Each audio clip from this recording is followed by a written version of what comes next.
Hola, ¿qué tal? Mi nombre es Marta Hernández Tinoco y en esta ocasión voy a hablar acerca de la política y la legislación educativa.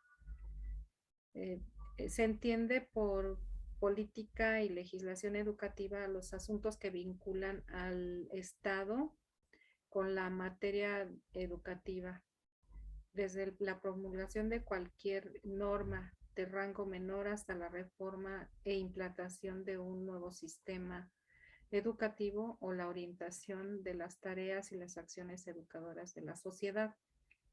La legislación educativa encuentra su marco teórico en el derecho positivo y podemos decir que es el conjunto de instrumentos que norman la educación de nuestro país a partir del artículo tercero constitucional, atendiendo y basándose en el principio de obligatoriedad de la educación.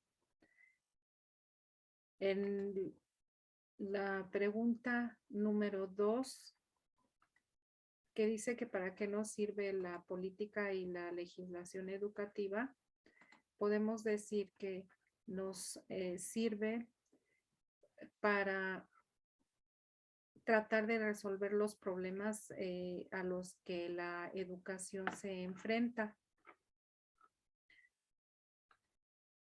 Tenemos, por ejemplo, que se enfrenta a la economía, los problemas económicos, los problemas culturales, la burocracia, y para esto pues se transforman en logros de los objetivos como la calidad, la eficacia, la eficiencia.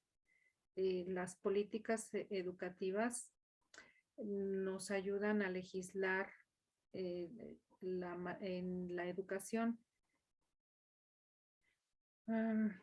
También nos sirve para ubicar a las escuelas como unidades más pequeñas del sistema educativo nacional. La pregunta número 3 nos dice que ¿por qué es importante la política y la legislación educativa? Pues es importante para predecir el desempeño de los estudiantes y la eficiencia de los maestros, eh, porque además los expertos dicen que aunque sea muy poco lo que los factores políticos en política y legislación pueden impactar, pues esto impactaría favorablemente en la educación de nuestros niños y en la calidad de los maestros. Que en la pregunta número 4 nos dice que qué incluye la política y la legislación educativa.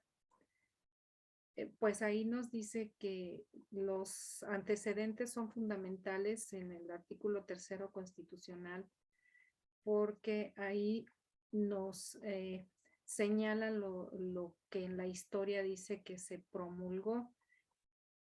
Por ejemplo, en la Constitución de febrero del 5 de febrero de 1917, donde se establecen los puntos esenciales del proyecto social que de la revolución se derivan y se sientan las bases actuales de la educación en el país.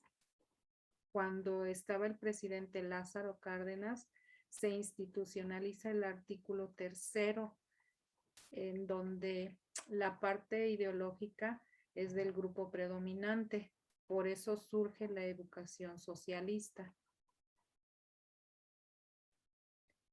Eh, También incluye en esta pregunta que qué es el concepto de educación desde el punto de vista jurídico del artículo tercero. Pues no encontramos en nuestra legislación una definición específica para el término de educación. Esto debido a la generalidad.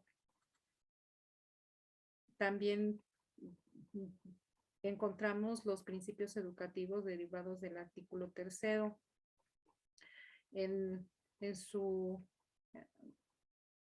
aspecto original.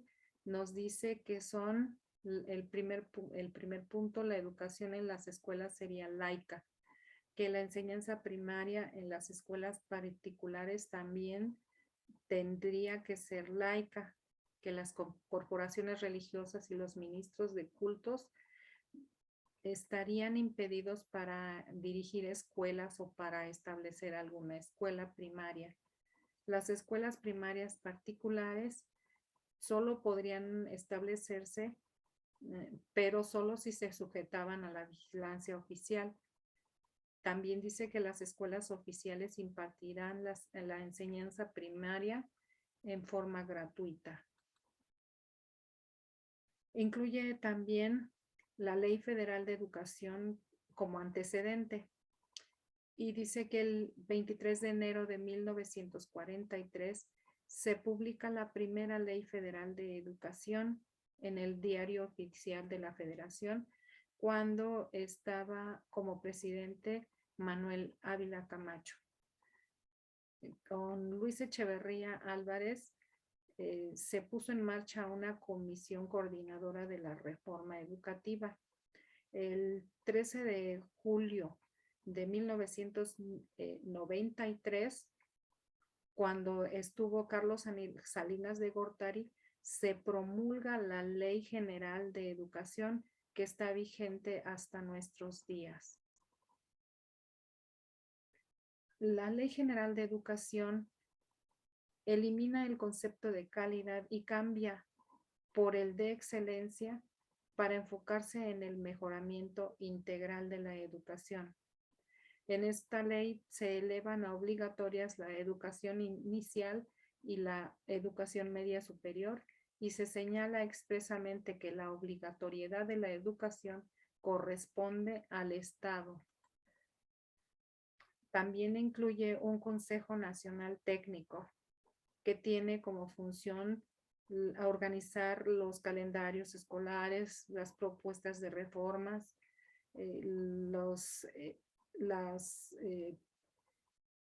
todo lo que se refiere a las modificaciones de la educación. Lo integran los ilustres y notables pedagogos, maestros distinguidos y representantes de universidades.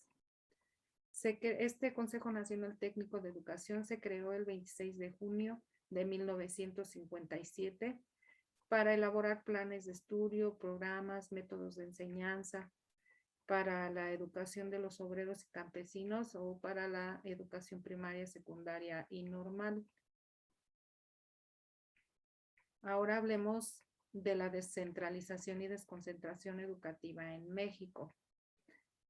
Pues la descentralización es una forma de transferir las funciones que del centro emergen hasta la periferia, o sea, hasta los estados. Aspira a desburocratizar todo lo que se derive de los estados.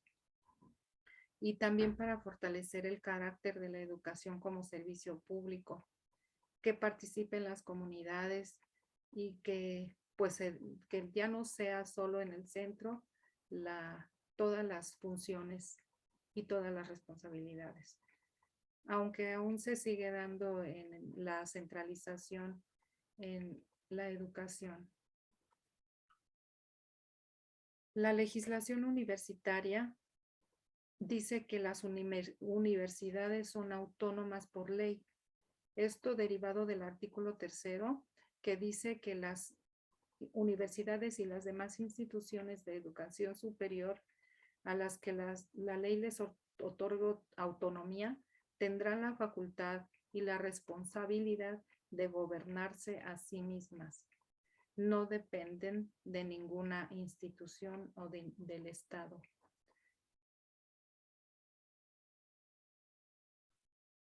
La ley orgánica de la UNAM. Esta ley orgánica es el máximo ordenamiento jurídico que regula la personalidad y la estructura de la vida interna de la universidad. Ahora hablemos de los derechos humanos de los niños y las niñas. Los derechos humanos de los niños, de las niñas, niños y adolescentes están previstos en la Constitución Política de los Estados Unidos Mexicanos, en los tratados internacionales también y en demás leyes aplicables. La Ley General de los Derechos Humanos de los Niños, Niñas y Adolescentes dice que son niños aquellos menores de 12 años y adolescentes aquellas personas entre 12 años cumplidos y menores de 18 años de edad. Esta ley se publica el 4 de diciembre de 2014, donde se reconoce a los niños y a las niñas y adolescentes de estas edades. Bueno, llegamos a la conclusión de que es importante la política y la legislación educativa porque nos ayuda a mejorar la calidad de la educación, principalmente porque la política y la legislación educativa tienen como objetivo primordial los avances futuros, los posibles y deseables de una sociedad. Para ejemplificar esto, hay una portada en un periódico local de Villahermosa, Tabasco, que se llama Diario Olmeca, en donde aparece la imagen de una estudiante que es titulada con toga y su birrete y sostiene una hoja de papel entre sus manos que dice solicito trabajo de lo que sea. Entonces, si logramos una mejora en la educación por medio de las leyes y de las políticas educativas, pues tendríamos que pensar que se acabaría esto de solicitar trabajo de lo que sea. Muchas gracias por la atención. Es todo. Hasta pronto.